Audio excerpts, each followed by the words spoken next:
We are live.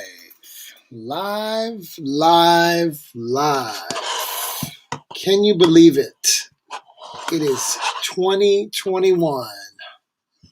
2021. Well, welcome to what is bound to be an incredible year. What is definitely going to be a year that we learn some things about ourselves. I think 2020 was a was a challenge for everybody, the entire world, right? We lived through a couple of pandemics. We got to know ourselves. Some of us buried loved ones. Some of us lost jobs. Some of us gained skills. Some of us found out things about ourselves that we didn't know, some of us had to dig really deep to find inspiration and creativity. Some of us had to figure out a side hustle to supplement lost income. But we got through it, and we are here in 21. My favorite number is 21. And so I'm excited. This is the first week that we are utilizing both Clubhouse. We are broadcasting on Twitch. We are broadcasting on all the things at the same time. And I am personally humbled that you take the time out to listen. I appreciate everybody that takes a portion of their day to tune in. We started Culture and Code Weekly, I guess, about 6 months ago. Yeah, about 6 months ago. And it really serves as a weekly broadcast for us to tap into insights, people, meetings, inspirations that I personally have gone through, that those in the Authenticated, which is our community, I'll talk more about that, things that we're seeing in our network. And, it's meant to be an opportunity to bring a lot of those insights to you weekly. We like to say that we give away cheat codes every week here on Culture and Code. And super excited I have no idea. I love the people in Clubhouse. It's great. I looked up in Clubhouse and I have 180,000 followers. Crazy. 179 to be exact. But while it's cool, actually I'll start there because it's been something that is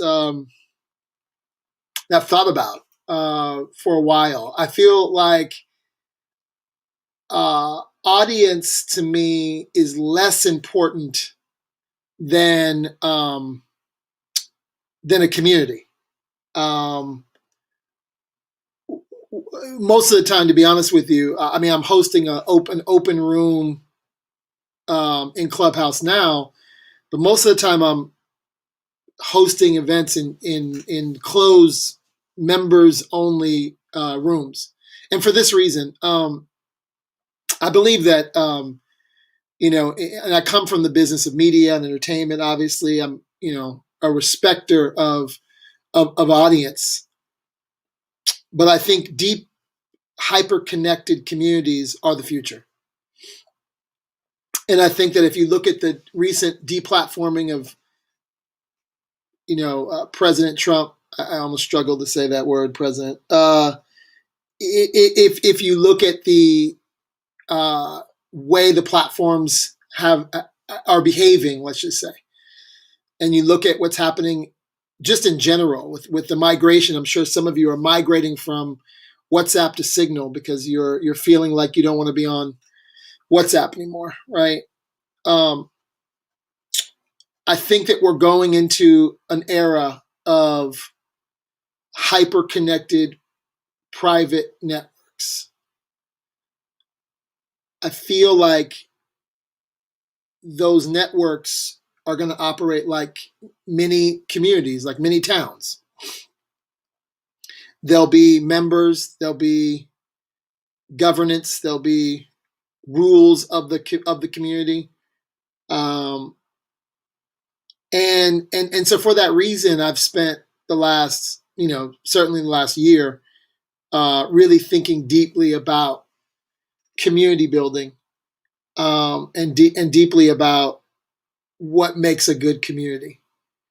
I think the word community is overused. I think that many people, there's events that call themselves communities. There's Soho House calls itself a community. But I think a real community is one where the members are able to connect with each other, that there is a journey that everyone's taking together, and there's a mission. And so yeah, I've been thinking a lot about this because I've been thinking about it in relative to even I came up through hip hop, and I think about the evolution of hip hop, and really, if for those of you who are old enough to remember, before hip hop was played on the radio, it was played on mainstream radio. It was played in college radio, and before that, it was on the streets, and it was mixtapes, and that it was Too Short on a cassette, Maxwell passed around, and that was my discovery of the music, and I became part of a community of other hip hop fans who would trade mixes they heard on K-Day, mixes they heard on stations in New York, and we were part of a community, part of a group of people, and you could recognize members of your community. You would look and you would see somebody, or you would hear someone talk about it, and you would know, oh, okay, they get me. They're from my tribe. And I think about that a lot as it relates to community building and where we are today. Now, the downside of this is that I go back to President Trump and Parler and all this stuff, is that when you deplatform people like that, then they're going to go into their own private communities, right? And so, as one of the insights I have coming into 21 is that it's really important to build bridges. Bridge building is critical for our survival. Bridge building is critical for our society to function. We've got to figure out a way to be the bridge builders, to be in a position to bring folks together. And so when you think about the elements of a community, and innately, it should serve as that. It's really tough to say that and do that, to be honest with you.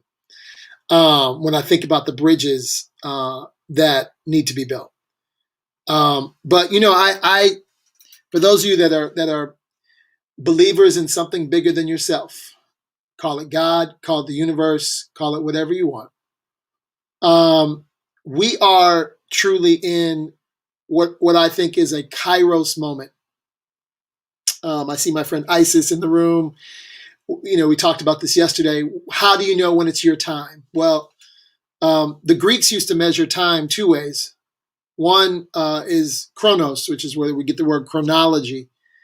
And the other is kairos, which is where where I live. And kairos is an extraordinary time. It is a spiritual season, and it requires interpretation. It requires you to be able to read the signs.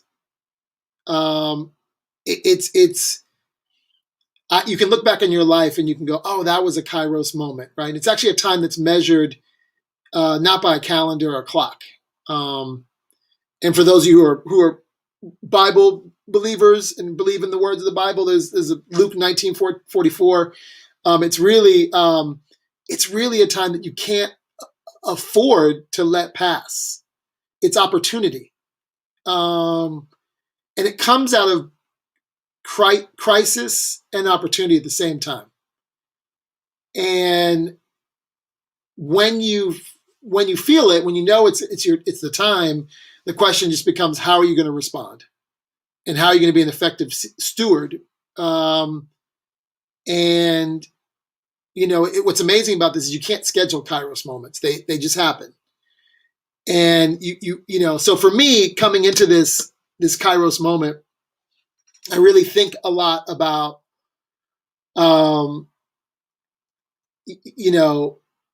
what is my responsibility to recognizing Kairos, and what is this moment saying? And I think there is, yesterday when we did Isis and I did the show yesterday, it was, I was thinking about this idea of like, it's like giving birth to something, right? It's like, God puts these things inside of you, and there's really a due date for everything God has given you. Everything that's inside of you, all the things, all the dreams, all the plans, all the ideas that you have. There is a due date, and you actually can become intoxicated by your own potential. You can be someone who's just walking potential. Man, I shoulda, coulda, shoulda, woulda. And so you truly have to become dissatisfied with what you've already accomplished. You've got to just be like, man, like, okay, great, I did that, cool, whatever. I remember, I worked in the music industry, and one of the things that you live for, right, is this idea to work super hard, to get paid a great salary, and to get a plaque, to get a gold, platinum, triple platinum plaque, right? And I see my friend Demet Guidry in the audience. I see some other music industry folks in the audience. The plaque was everything. That you put it in your house, and you have triple platinum Destiny's Child plaque, Fuji's plaque, whatever. You work for Bad Boy, Mary J. Blige, whatever. And I remember I was in Atlanta, and I had a car. And I was working at an advertising agency, and my wife hated these plaques, by the way. So she was like, oh, man, get these plaques out of the house, boom, boom, boom. So I put the plaques in the back of my car. And I was moving from one office to another, and I had my car parked in the front of my house, and someone stole my car with all the plaques in it. And, man, this is like, you work in the industry. This is like your thing, it's like you want these plaques. And I remember being bummed for a minute. Shout to the people in Atlanta running around with a Fuji's plaque or with James Andrews on the bottom. But I also remember being like, okay, this is the beginning. This is the beginning of something new, and that is, cool. I did it. I worked in the music industry. Those who know what I did in the music industry were there. When I see the artists, Praz, Lauren, I saw Lauren recently. They know who, we all know who we were in the room, right? And I can move on, and I can move forward, and I don't rest on that. And I turned 50 last year, and I think for me, I want to feel like this is just like when I was, 19, 20, 21, 22, 23, I want to always feel like there's something new. I was telling a friend of mine, even going into recording this with you guys, I was actually nervous. I haven't really been nervous in a long time. I was actually like really nervous to do this weekly broadcast. And I was like, oh man, I'm going to broadcast this thing on Clubhouse.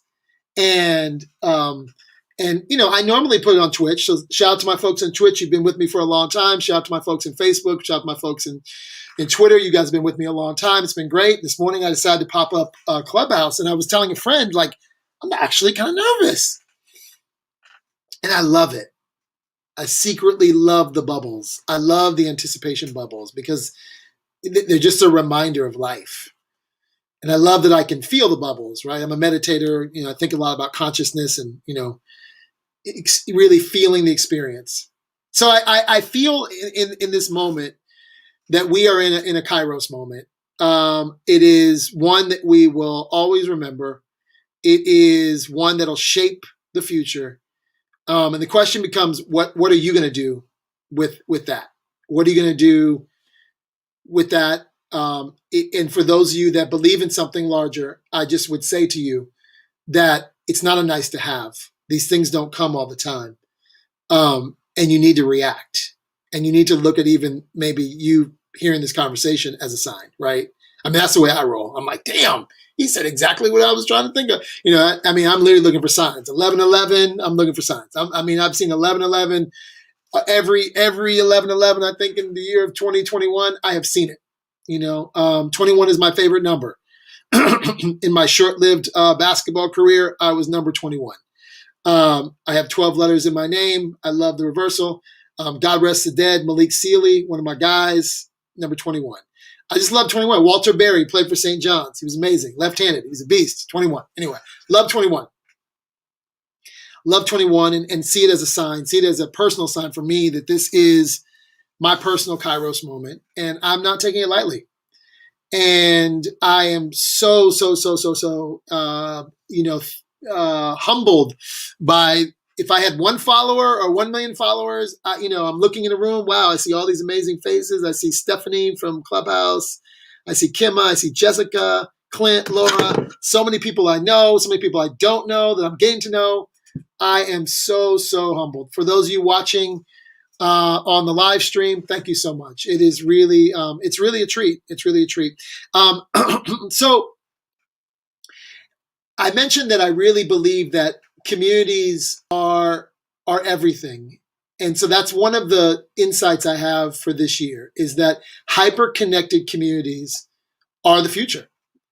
And the idea of, again, community being more powerful than audience. However, audience drives. So the way that I just give you a little, I'm utilizing my audience at Clubhouse, which is sort of the top of the funnel for you salespeople, to really bring in I sort of operate like concentric circles. So those of you who are watching me, who are listening to me on Clubhouse, many of you are on the outside of the funnel, and then we have built some software so that as you get closer to the funnel, you start to recognize and realize some of the value of being in the authenticated, which is our community. I started the authenticated 4 years ago. Honestly, I actually started it because I dropped my phone. Sorry. I started it because I was in. I got into a really bad business deal. Couple bad business deals. Couple bad partners. Couple bad actors. And that happens, right? You get into business and you go into business with people and they're just not who they say they are, right? That happened to me a couple times in the last 4 years. And it's part of the game. It's part when you put on the pads and you decide to build a business. Welcome to the NFL. You're gonna bump into bad partners. You're gonna bump into bad clients. You're gonna bump into just bad people. It's life, and I'm a big boy. So I ran into a couple of these situations where a couple of people were not exactly who they said they were going to be. I got a book for that. LA is like, don't believe the Bentley. The book comes out in the fall, but that could happen anywhere. It just happened to be me moving to LA triggered a couple of things that were like, bad situations. So I was on my way to South Africa on a family vacation, and I my wife was saying to me, um, just something about people and the nature of people. I won't get into the details of what she said because you don't really want to know what she said about these people. But one of the situations that I was in cost me a significant amount of money, a couple $100,000. Let's just so you can feel the gravity of my pain. And this particular person who I trusted was, again, very close to me. Our kids were friends, the whole nine. And I went to bed and was feeling really down. Was feeling really like, man, can I trust people? Can I, how do I trust people? How do I get back to that place where I can really trust again? And man, God, universe, whatever, Holy Spirit, whatever, the little man inside you, the man down the road, whatever you prefer to call that person, woke me up in the middle of the night and said, connect 50 people on WhatsApp. And I'm like, what? It was like 2:30. All of my gems happen between 2:30 a.m. and 4:30 a.m. If I wake up between those hours, I'm taking notes. I'm writing. Like whenever I get woken up at those hours, I will jump out of bed and go and compose an entire Evernote tome. Excuse me. So happens to me. We're about to take this trip to South Africa, and literally, I just jumped on WhatsApp and I just connected 50 people. By the time I got to South Africa, people in Dubai were connecting with people in Atlanta, people in Atlanta. I mean, it was like there was a party happening in my WhatsApp, and I knew that was the sign that one. I feel really, really fortunate to have a network that is diverse. My network spans not just diversity across ethnicity, it spans diversity across geography, it spans diversity across industry, because I've worked in the music business, that's why I love Clubhouse. I can run through Clubhouse and, have some kind of familiarity or something to add or something to listen to in so many different rooms because I've worked in so many different worlds. So I found this moment while all these people were connecting with each other in my WhatsApp group. I was like really appreciating the diversity of my network, the diversity across, areas of the world, the diversity across ages. Like I run with, OG 60, 70-year-olds, I keep them around. And I got like 18-year-old, freshmen at USC. I can't believe I just said USC as a proud Bruin. Oh, I have a bunch of UCLA sophomores and juniors. We created an incredible program there last year. I'll tell you more about that. But anyway, I began to appreciate the diversity of my network across many different things. And when we talk about diversity, I think about diversity across many, many different categories. And so here I am going through South Africa. All these people are connecting, and I really began to appreciate my community, or at the time, I guess, my audience that I would then become my community. And so we began to build this thing called the Authenticated on Slack and WhatsApp, and built out a dinner series that traveled around the world called Culture and Code, where I would take my network made up of venture capitalists and creatives and founders to great cities like Detroit, Miami. We built this thing called Culture and Code as like a 36-hour experience where you drop into a city and because we've curated it, you meet the investor there, you meet the creative, you meet the founder. We then go to the hood. I take my fancy friends. People would fly in for these things, and we would go, to sit and talk to 7th and 8th graders and communities in Detroit, that are off the grid. We then would do a women's breakfast. If you want to know anything about a city, gather 25 women. It's amazing. 25 women in Miami talking about what it's like to build a business in Miami was everything for me. And then we would do like an Ask Me Anything. We would allow, and just bring folks from all kinds of businesses to ask questions about growing and scaling businesses, raising capital. And it was really great. It was really, really powerful. And so I continue to do this. We did Washington, D.C., been to Stockholm, kind of continue to leverage this network, this community that I've built, and to bring them together so that they can connect, so they can have transformative experiences. And so, yeah, that's the authenticated kind of origin story. That's who we were. And when the pandemic hit, we just took all that energy and brought it into the virtual space. So we've done 100 Jeffersonian dinners. This is all before Clubhouse. We kind of had our own Clubhouse before Clubhouse. We, did 3 summits last year, 3-day summits. Look, we're doing the best we can with what we got.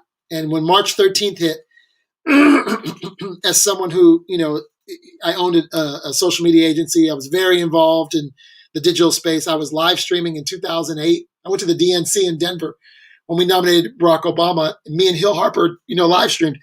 I don't know why my throat's so bad. You know why? Because every day in LA is allergy season. Shout out to my Angelinos who suffer from allergies. Lord. And shout out to my Angelinos enjoying this 70-degree weather right now. My God.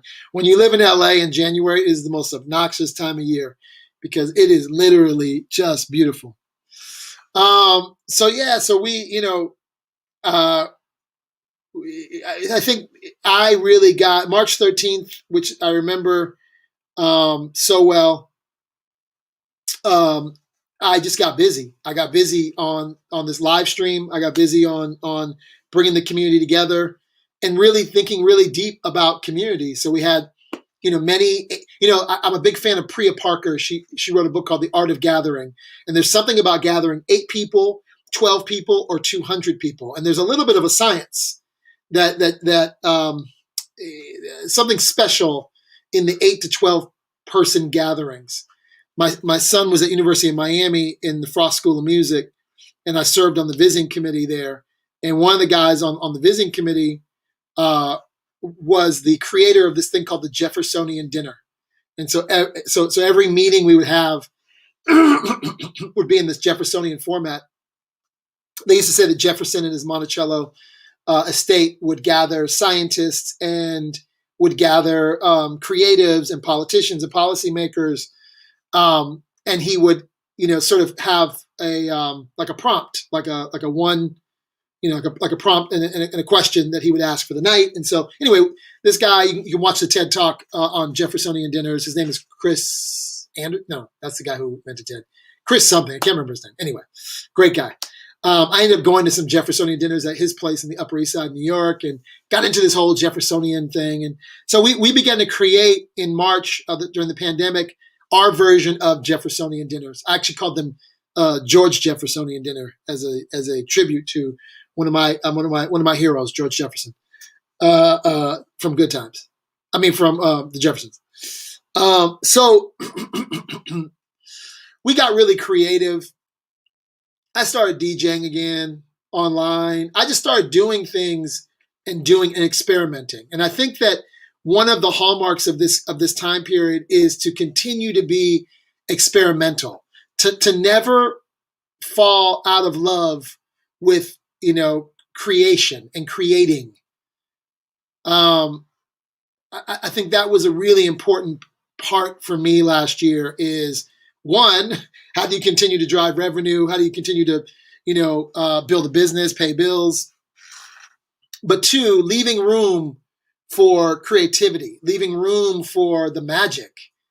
And I think that last year, when you take away the meetings that were really stupid, that I didn't really need to take anyway, that could have been Zoom calls, the rushing across LA from West Side to the East Side for a meeting. When you strip all of that away, you have cognitive surplus. And with cognitive surplus, I figured out that I could use some of that for creativity. And I figured out that creativity and my ability to stay creative makes me more of an engineer and more of an inventor. And so it's really helped me design new models of community. It's helped me think about the development of new. I thought that I was going to go into venture capital, and so I've been a disruptor of many different worlds I've gone into. But I needed to get to my play space. I needed my sandbox. I needed like DJing became my playtime. Like searching for dope ass Brazilian records and like rare mixes on SoundCloud became my playtime. Journaling became my playtime. Just even the art of like, how do I stream using Twitch and LinkedIn and using StreamYard, and then also streaming and doing the same thing on Clubhouse. That's like playtime for me. That's like my version of of playing with Legos. And I find that I need that kind of playtime in order to do the work that I want to do. In order to look at problem sets differently, I need to prioritize playtime. And so that's essentially what we did. Last year we we had to figure out what the business was going to look like. I had to figure out, okay, James, I moved to LA to build a traditional 2 and 20 for those of you venture capital folks out there, to raise a traditional fund, right? And I had no financial background. I was not an econ major by the slightest. I was a UCLA college dropout who fell into the music industry and have been self-taught in every single career that I've gone into. And so when I went from the music industry to advertising, I had to learn all the language, all the rules, all the nomenclature, all the things behind advertising. What is an RFP? What is an RFI? I worked at Omnicom. I started my own agency, built that, sold that. So here I found myself in LA, moving here, leaving Atlanta, where I was very well situated, great network, but I knew that there was something I wanted to disrupt, and and then the pandemic hit, and my last trip before the pandemic hit was I was doing some work for the NBA Players Association, and I took Harlem Capital, Monique. Why am I drawing a blank? She was married to Timberland. I can't remember her last name. Oh, I know her by another last name. But anyway, Monique, who's an angel investor, Eric Moore from Base Ventures, and Nas to the Bahamas. That was in All-Star Weekend last year. Damn, almost exactly a year ago. It's crazy. And I took them we produced like a talk on alternative investments. And it was great because I had worked with Nas at Columbia Records. Nas has, of course, gone on to become, an incredible investor himself, with the help of his partner, Anthony Saleh. And so I was really excited to be reconnected with Nas after 25 years or so. I mean, I hadn't seen Nas in the longest. And that was my last trip before the pandemic. And so it was me, Nas, Eric Moore from Base Ventures, Andre from Harlem Capital, Monique. And we did this talk with Chris Paul, Andre Iguodala, homeboy that plays for the Celtics. I can't remember his name right now. Oh my gosh, he's a great kid. I love this kid. Why am I drawing? Went to Berkeley. Anyway, sorry, my memory is bad this morning. And it was amazing. And I ended up spending the weekend with all these NBA dudes. Shout out to the NBA Players Association. They took over the Baha Mar in the Bahamas and bring all the players who are not playing in the game to the Bahamas for winter meetings. And it was really special because, and I blogged about this. You can go on my Substack and read the blog post.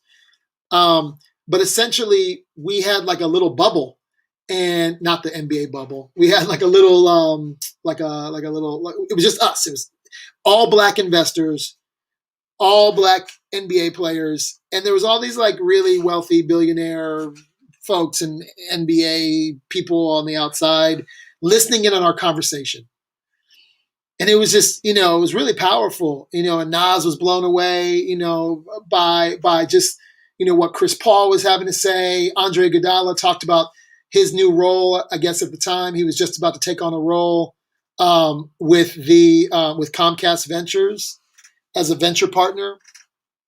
And there were a couple retired folks there. It was really special. And I came back, even more inspired about the work that I believe that I was called to do, which is to sit in between culture, venture, and brand. And so all of that was sort of my February. March, I would then go to Detroit with Base Ventures. We took a trip. We were planning to do Culture and Code, the physical tour. We were going to do Detroit, Philadelphia, and then Saudi. Actually, we had a whole UAE kind of run coming up. And so I had to figure it out just like everybody else. And, being creative, being, a hustler, and believing and betting on myself, I think was everything last year. And so that's the spirit at which, those are the types of people that run with us in the Authenticated. We just opened up, for those of you that are interested about the Authenticated, we are opening up. You can text join to 415-843-8100. I think it might be in my bios, the form. We're using software. So, we're actually, I guess, using the power of understanding who's in the network to let we vetted people. I was telling my squad, shout out to Omari and my squad out there that are building this software that sits underneath the Authenticated. It's like I think about it, my before social media, my way of doing business was in New York City in the 90s, was moving around restaurants or moving around to the club. Those of you that work in the music industry know this very well. That is actually where, pre-social media, that's where business deals happen. I might go to Justin's one night, which was Puffy's restaurant in New York. I might see, a dude from, the NBA who works for the league, a woman that works for Bacardi, a celebrity, all at one table, right? People were doing deals, pre-social media, face to face, right? And in the 90s golden era, I like to call it, where, in New York City, I interacted with music, advertising, fashion, sports, all in one place. Like having access and being able to move around, the club is where, I would go to the club just to like do a deal. Like that wasn't, I would finish my work and then I would go to the club because you had to go, see your mans in them, right? You went to the club because that's where the deals were done. That's where the business happened. That's where, and so, like I said, I might go to Justin's one night and walk away with 2 new brand relationships and a job offer, and so we now in the pandemic, right? No CES, shout out to CES folks who are watching online. That's cool. No South by Southwest, right? Definitely no moving around restaurants. I mean, part of the reason I moved to LA is, I can move around Soho House to Soho and, bump into people. That's all gone, right? So, so we really thought about that. And one of the other analogies I give is, part of what you want in a community is trust. So you want to trust that, like, that we've vetted, that we've thought about who's inside the club, right? So when you used to go to the club, there's trusts. And that trust was that a 6'6" dude at the door has patted everybody down. So you can get drunk, you can get high, you can do what you want, whatever your thing is, and you can kick it because no one's going to shoot up the club. I mean, it happened a couple times, but generally, nothing's really going to pop off. And if something pops off, there's going to be 10 6'6" dudes, and they're going to haul everybody away, right? And you felt a sense of trust because there was someone who checked for things, weapons, whatever. For some of you who didn't go to clubs like this, I'm sorry you missed out on this opportunity. But I think about the internet in the same way. And so what we're doing is, we're using profiling, we're extracting data, we're meeting with folks so that we can make sure in the authenticated that we've done a proper pat down and that we understand who's in our network. And that, honestly, that we understand where to send you. The other analogy I've been playing with is, when you go to the club, you would pay the $20 and you would be general admission. And if you're a baller, you would go to the VIP section, and that's where, 3-bottle minimum, that's where transactions were happening, right? That's where things were happening. And so sometimes I see my old boss, Demet Guidry, in the audience. Like I had a pretty hefty American Express expense account because moving around and buying bottles of champagne and being in the mix was the business. And so we're thinking about the authenticated in the same way. We have tiers, we have, and there are obviously a lot of, folks who are influential in our network. And so we have, higher premium subscription levels. And, but hopefully I'm not just schlepping the authenticated. Hopefully I'm giving you sort of, I'm giving away cheat codes for some of you on how we think about community, how we think about trust, how we think about, the gift that I have in having an uncanny, unparalleled network. My friend Gina Bianchini yesterday said, she's like, your network and your nodes are just different. There's not a lot of people that have your network. And I recognize that. I do. And I don't treat it lightly. And so because of that, if you're in my higher tier network, rest be assured that we've patted everybody down, that we vetted people, and that, there's no one's going to shoot up the club.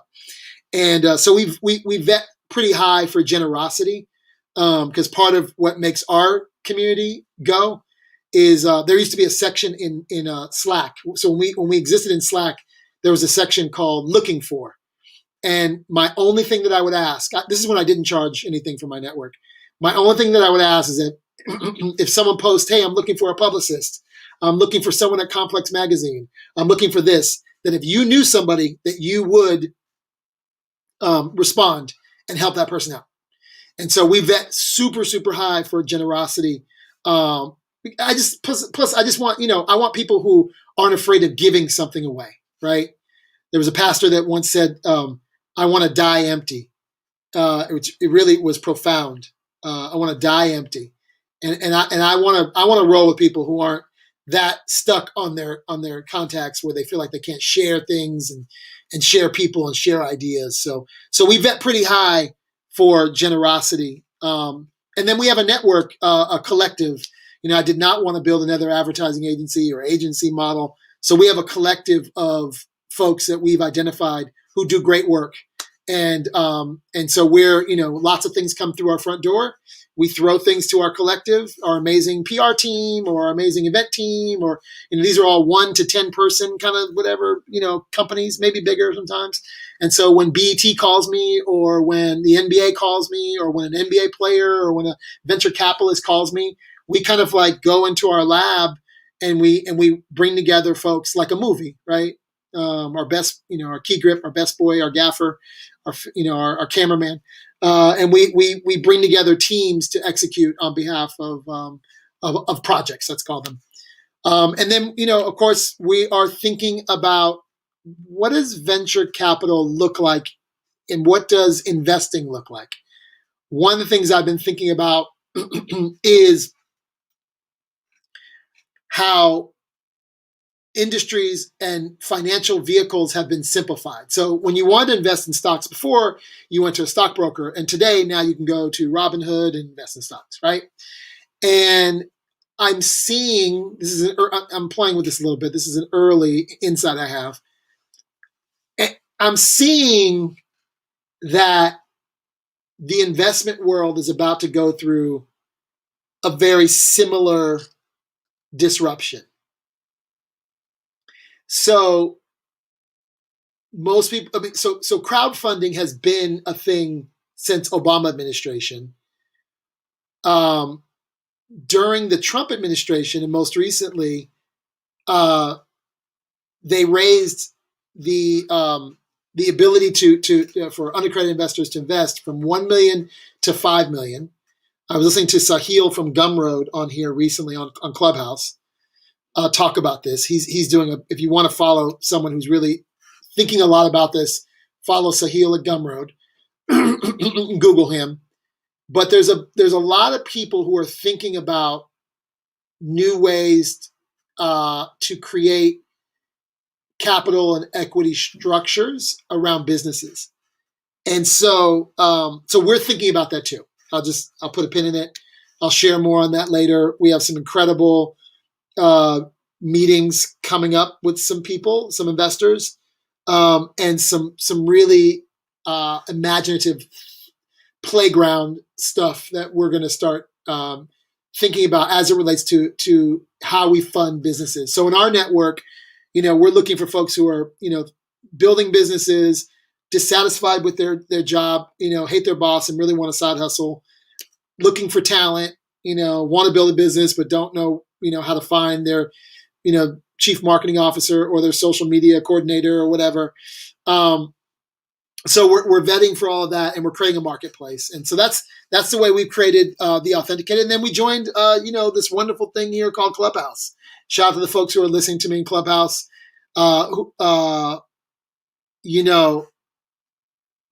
It's Clubhouse has been fascinating.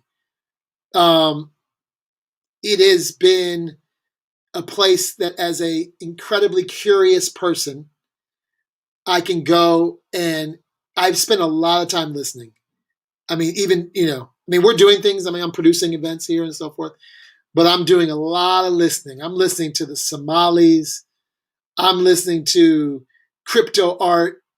I tend to go to the smaller rooms. If you're watching me on Twitch or Facebook or whatever, Twitter, and you're not on Clubhouse,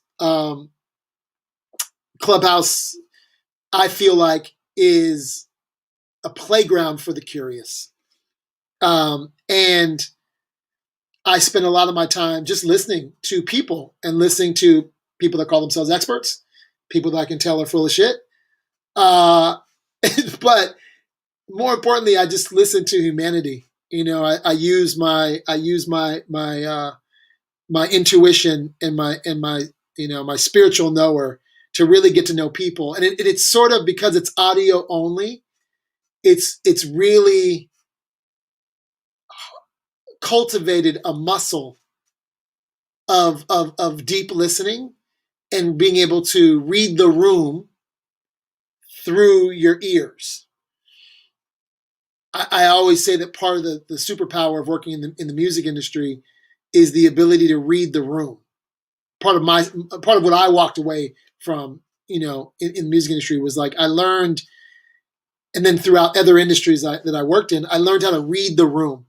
And I think Clubhouse has been really special because, as a practicing meditator, one of the things I always say is, like, meditation is the pauses in between the sentences.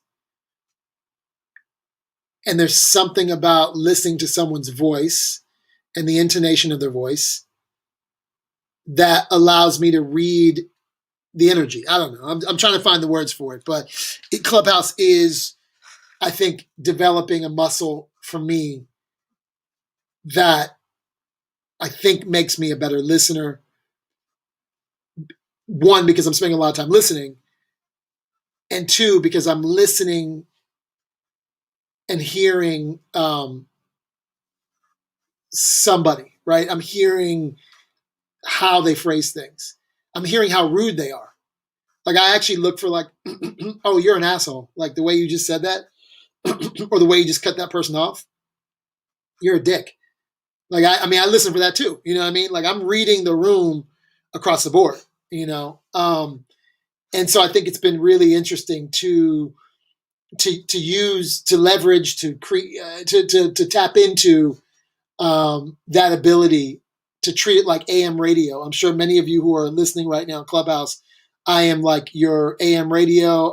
You might be working out. You might be, working right now, or you're taking a walk or whatever. That's what kind of makes it, is the portability. Right now, if you're watching me on Twitch or all the other things, like, you kind of got to be in front of something. And I like that I can just be moving around the grocery store. I might go to the grocery store, run an errand, and I'm like just on the background, right? Just like, ooh, okay, cool, right? So I think Clubhouse has been interesting for that. Super appreciative of those of you that follow me on Clubhouse. We usually have guests on this show. Today is the first episode of the year. I decided to kind of, freestyle, no periods, all bars, and just come to you this week. For those of you who are unfamiliar with what I do or who I am, or even what Culture and Code Weekly is, text me 415-843-8100. Text me Culture and Code. Go watch some of the other episodes that sit in YouTube. We did incredible episodes last year. We interviewed Stephanie from Clubhouse. That was great. If you want to know behind the mind of Stephanie at Clubhouse, we interviewed a lot of founders in our network. So Chloe McIntosh, who was the creative director at Soho House, a trained architect, a Parisian living in London, raised $3.2 million to build an app called Kama, K-A-M-A, solving for sexual boredom, and sort of a headspace or a calm for self-pleasuring. Amazing, story there. We had Faison Love talk about his lawsuit against Universal Pictures for discrimination. So anyway, we did a lot. It's a Alexandria library of my own interest and of my own network. Tune in. We do it every week, and we're just starting to do this simulcast thing on Clubhouse. So thank you to the Clubhouse folks who tuned in this week. Thank you for listening to my all bars, no periods show. I really, really appreciate this hour. It is intentionally chosen on Wednesdays. I like Wednesdays. Wednesdays feel right. When I was in the music industry, Wednesdays were the day when you actually had a long meeting. Demet Gidry, I see you. We had the Donnie Einer, Tommy Mottola weekly meeting where we went over all the records from Mariah Carey to Snoopy, whatever. And I always treat Wednesdays as that kind of day. It's the day when I want to download all the insights. So thank you. We use Wednesdays to kind of, I look through my Moleskine, I look at all the meetings I've had, and I kind of try to extract insights from the Moleskine, straight from the Moleskine. This is my board for those of you that are watching me on Twitch and all the other video. This is my board, my whiteboard. So funny. My daughter is so crazy. I have 1, 2, 3, 4, 5, 6 my to-do list, like usually. And unbeknownst to me, my daughter, this is so crazy. I have 1, 2, 3, 4, 5, 6. My daughter came in and wrote number 7. I didn't even know this. So it was this whiteboard. And it was like, number 1, call this person. Number 2, do this. You know what she wrote? My 19-year-old daughter wrote for number 7? She wrote poop. Yes, she wrote poop. It was a hell of a prank. And someone said, hey, I can help you with number 7, by the way. And I looked, and my daughter had written poop. So shout out to my daughter, Sky, who is a prankster and made me look really good to a lot of people for the last week in my little lab here, my lab of love. I'm incredibly humbled that you guys listen. I'm incredibly humbled. If one of you followed me, much less the hundreds who have been in this room, the 180,000 people who are following me on Clubhouse, I am seriously humbled, and I am here to serve. I am a servant leader. I am here to take my gifts, my network, my understanding of advertising, music industry, venture capital, entrepreneurship, and I give it back to you. Really, and we are looking for incredible people in our network. If that's you, if you're interested, text me 415-843-8100. Shout out to the good folks at community.com. Our friends over there. We're going to actually try to get them on the show. We have a show on Clubhouse we do. It's called Clubhouse Off Campus. It's all about how to build community. And that happens tomorrow, 10 a.m. with my friend Gina Bianchini, my fellow Italian in Palo Alto, holding down space. Gina is my rabbi on all things building community. She is the smartest woman I know on building community, and she's just the smartest woman I know. And she's the ass kicker. She's the person for the last 5 years that when I was stuck on a business problem, I would take my ass on a plane, fly to Palo Alto, and she would slam me and say, what the hell are you doing? And I love that. I need tough love. And so I'm really honored that Gina decided to do this show with me on Clubhouse. It's at 10 a.m. Maybe we'll do a simulcast too. Well, no, you guys just come over to Clubhouse. Come to Clubhouse if you're on Clubhouse. 10 a.m. We do it, and it's going to be really special tomorrow, as it is every week with Gina. And I'll open the room. I'll take questions in Twitch if you guys have some questions. I like to do my city shout outs in Twitch. And then I'll open up the room in Clubhouse in 2 minutes. Any cities? Tell me what city you guys are in. I love my cities. Again, I used to move around and travel a lot, so I feel like when people tell me what cities they're in, I love it because I can tell funny stories about cities.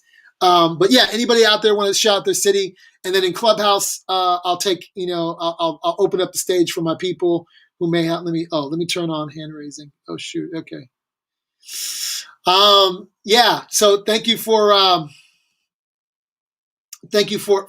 spending the time with me. Shout out to my original Twitch crew. You guys are great. I see you, Long Island. I see you close to New Jersey. I love New Jersey. New Jersey is just lovable. When I moved to New York in the 90s, everyone was like, yo, move to Brooklyn, move to Westchester. You know what I'm saying? Yo, I moved to Jersey. So shout out to the Jersey. New Jerusalem has always been my spot. I moved to Montclair, New Jersey. Shout out to Montclair. I remember I came, a cousin of mine was like, oh, you're going to love Montclair. And we got on the turnpike and we got off, I see Isis, who's from Montclair. We got off right near Applegate Farms with the ice cream joint and just kept driving. And I was like, and it was like the leaves were turning. And I was like, oh, we're getting a crib in Jersey. Like, this is exactly where we're putting down roots. So shout out to my Montclair, New Jersey crew. I love it. I love Jersey. I love my people there. Shout out to my Newark folks. Ooh, oh, ow. Dropped my phone on my toe. Anyway, yeah, that was great. So thank you for tuning in I'm going to shut down the broadcast on